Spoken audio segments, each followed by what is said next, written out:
Welcome to Recess with Moms. I'm Sonia and this is Sydney. In today's episode, we'll be talking about education as millennials. Mm-hmm. So grab some snacks and a drink of your choice and let's get into it. Yes. You want to go first? Where do we even begin? I don't know. So many opinions. There's so much. I just feel like right now the shift in education has gone downward more than progressing. And as crazy as it sounds, I feel like technology is a huge part of that. Ooh, wow. So, starting out strong with technology. I think with technology, there's a balance to it. Of course. My first year teaching was 12 years ago, and we didn't have technology. I still had a projector. Like the old school ones that projected on the wall. The overheads? The overhead, that's what it was. Not projector, I love the overheads. Mm-hmm. And it was kindergarten, and I never used them. Then the next few years I taught second, third, and we did have one-to-one technology. Okay. But I barely pulled them out. I didn't need them besides a reading center, a listening station. Yeah. That was it. But I know, so I hear that some teachers are overdoing it where the kids are glued to this technology all day long. I have a hard time understanding that because I just never did it myself, nor did I feel a need to do it. So you tell me what's going on. So since I'm in kindergarten and our district doesn't provide one-to-one technology, it's a little bit better for me because I don't have to need that. But yes, my nephew is in high school and he constantly tells me that he's lost because teachers aren't teaching anymore. And I don't mean to bash the teachers or anything like that. It's just, this is what they're given now and this is what they're told to do. And if you're a newer teacher, this is all you know. Yeah. So they have their assignments on the Chromebook or whatever Mac device they have. They have all the assignments on there, video lessons to teach them on there. And everything's graded for them on this Chromebook Mac device. Okay. And then my nephew says it's frustrating because if he has a question, some teachers are like, well, go look and refer to the video. Or, they just, I'm not trying to be mean, this is going to sound mean. They're they're getting lazy. Teachers are getting lazy with having technology. Okay.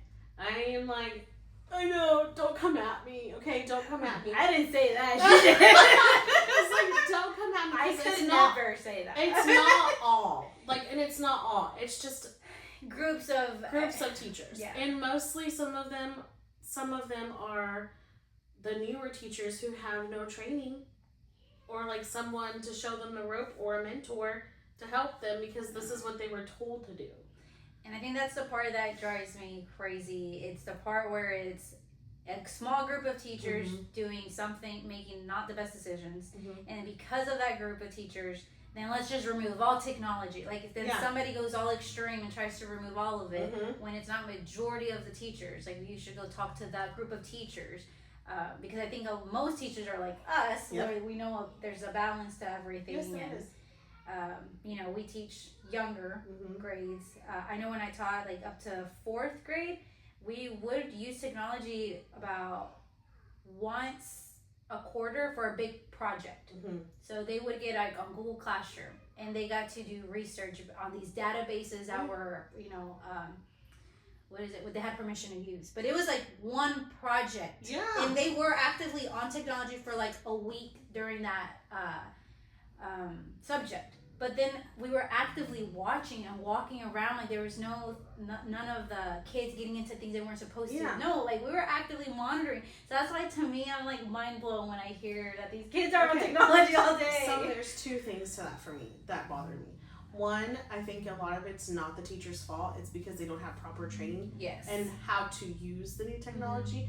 Two, there's so much pressure on our state test, the standardized test, for them to learn the technology because it's a technology-based test. Yeah. Which is also a problem because I could tell you now that our poor kids, the internet has failed in the middle of these state standardized tests. And what do you do? So, how do I word this? Maybe I shouldn't say I hate technology like that. That's not what I meant. I meant we rely on it too much. Yeah. And I think that has been a huge problem. Like, people always say they try to teach to the test. Well, they're teaching the computer skills to the test at this point. Yeah. You know? Yeah. And they're like over relying on it. I think it was always funny to me when our lights would go out, which happens, you guys. It happens at the best of schools. Even the newly built schools, for some reason, there's just something that happens. And then, sure enough, lights are out. Oh my gosh! And it's only like 8 in the morning, so you have all day with no electricity.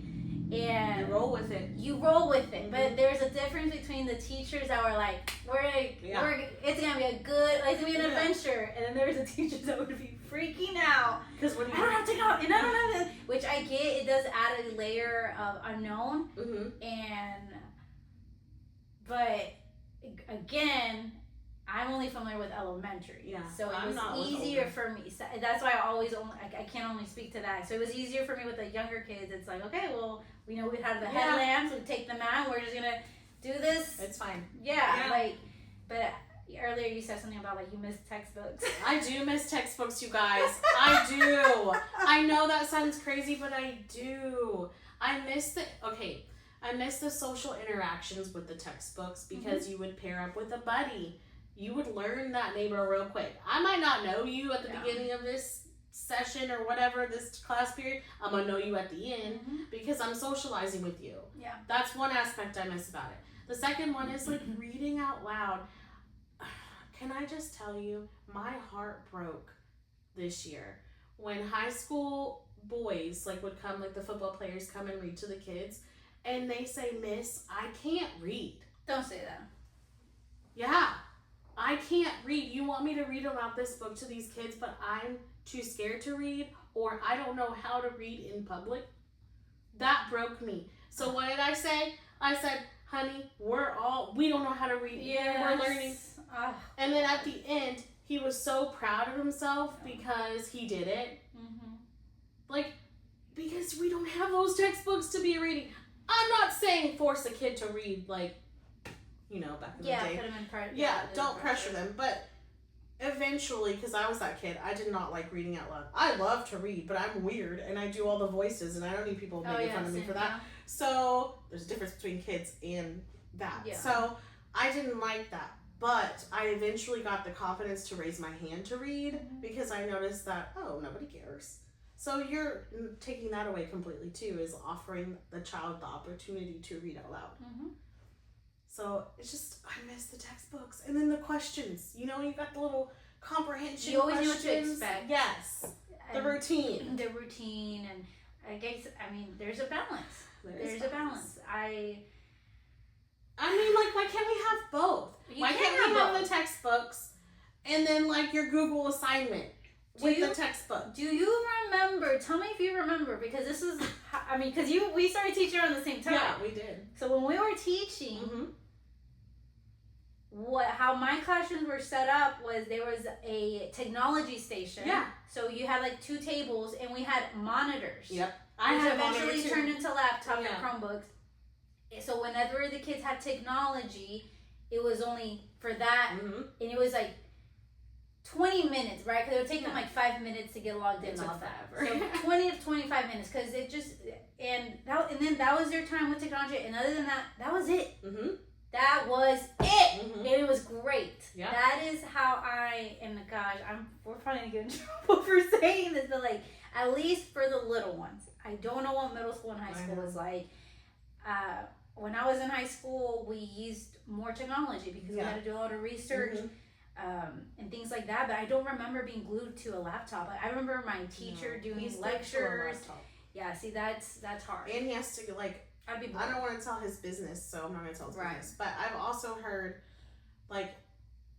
just other kids and stuff saying everything is online now.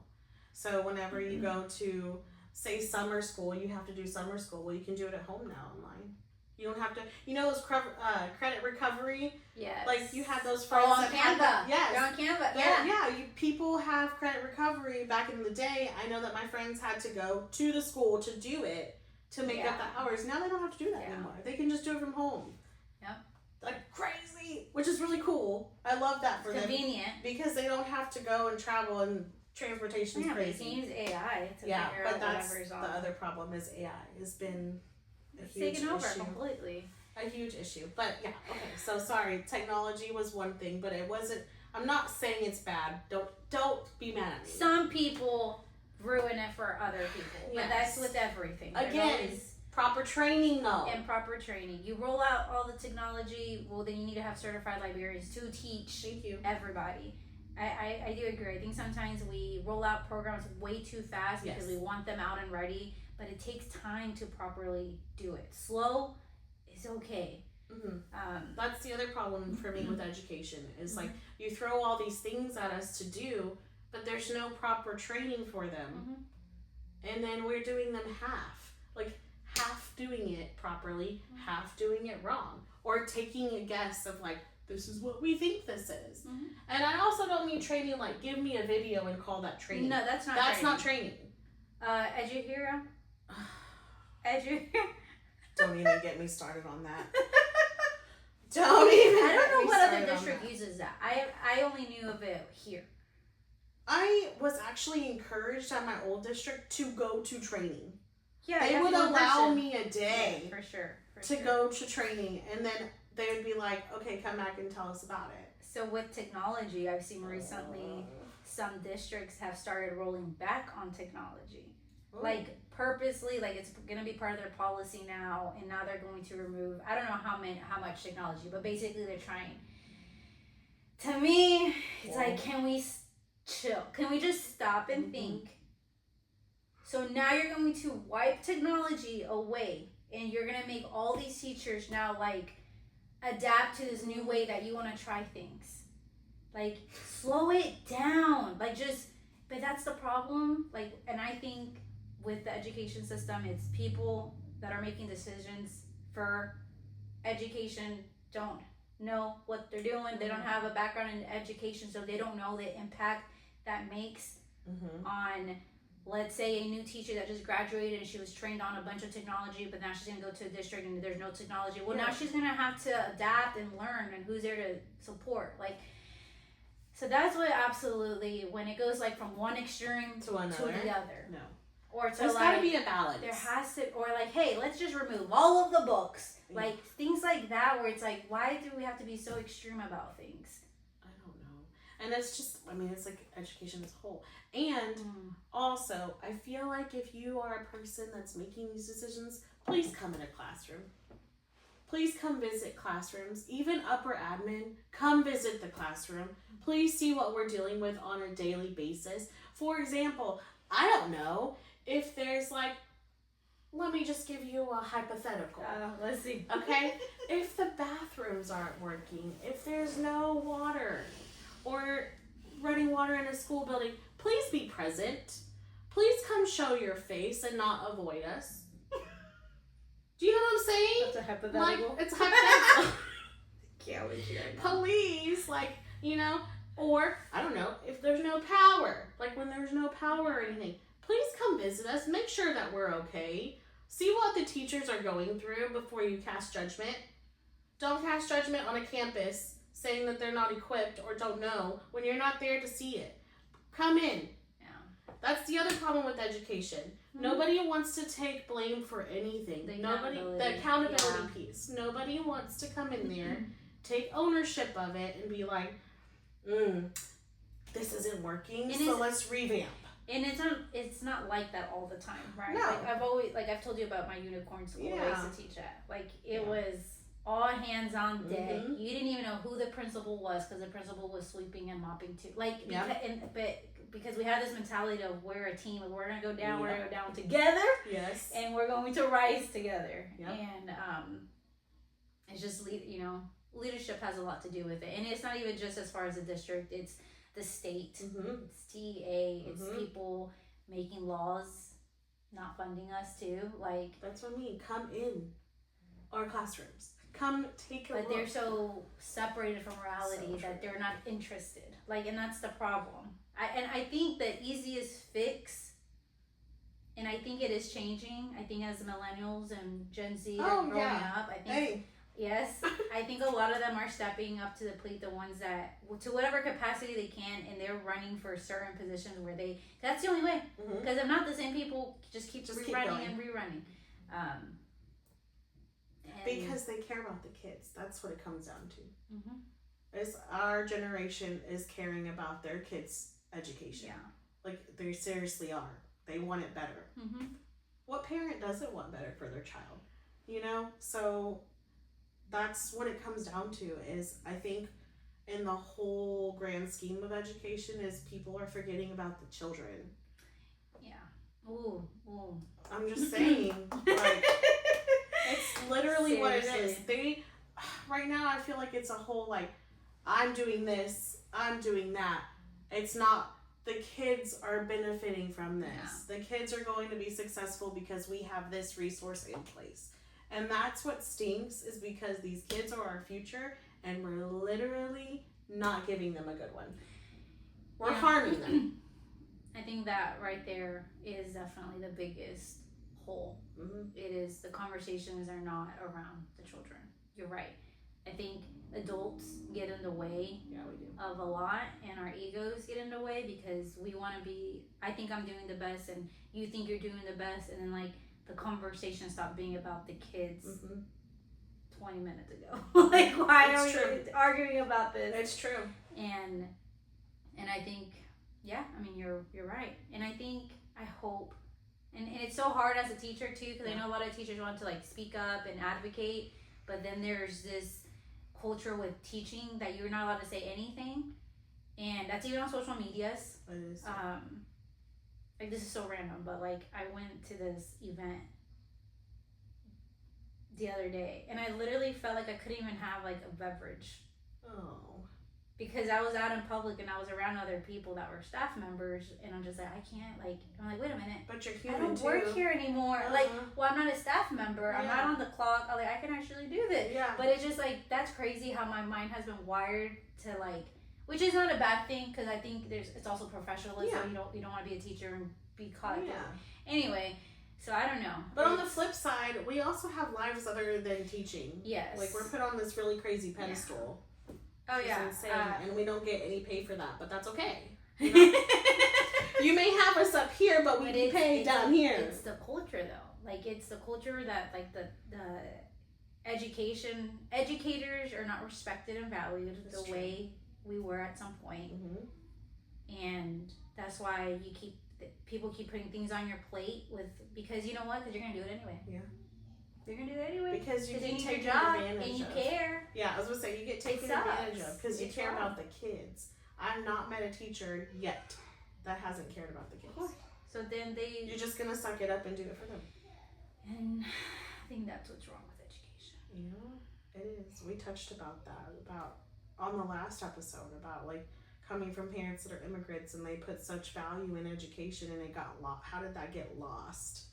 You know, throughout this time. And then now I've been I read Facebook comments sometimes on like, don't. I know because you told me not to. Sometimes I take it so hard because I hate to say it, but a lot of parents view us as babysitters. Yeah.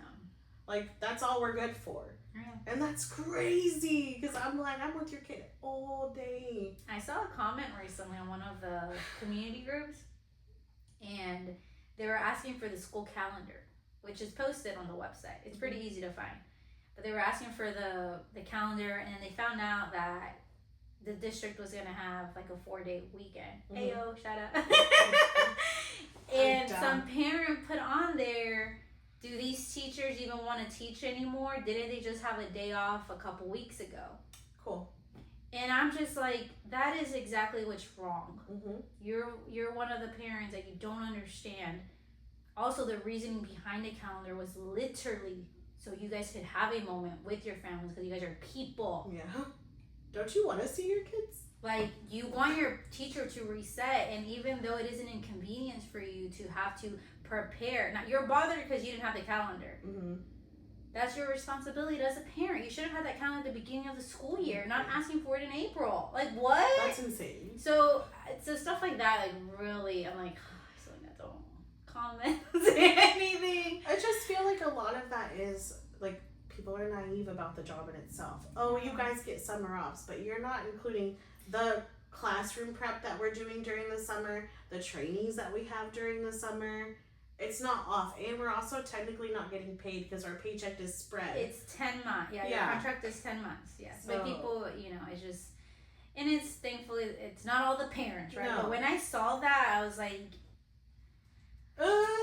I'm grateful I never had a parent like that. I know, because that mentality right there, it's like that's why teachers are leaving. Mm-hmm. Because you're not seeing them as an educator, you're seeing them as your sitter. It's a lot. That's why I was grateful for this past year, because I had parents that valued me, saw the workload I put in, and that volunteered to come and actually see what was going on in the school. So I think that makes a whole difference too. It's just, I think somewhere along the lines that education is just another place to hold your child for a little bit, and while we do whatever. Yeah. It's just changed.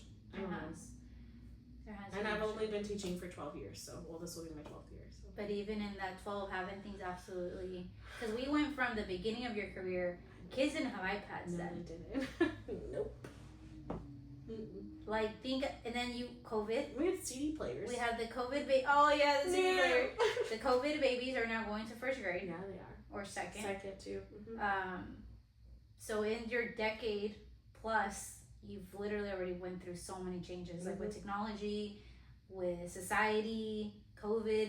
Parents really appreciated teachers at the beginning of that. They got over that so fast. Not all of them. No. I always want to be careful with that. Yeah, I know, because it's not all of them. Yeah, I never want to generalize it. Yeah, don't think that we're taking out everybody, because that's not it. It's just the select few have made us infuriated. Yeah. So. Yeah. That was a good episode. That was the end of episode 9. Don't forget to follow us on social media.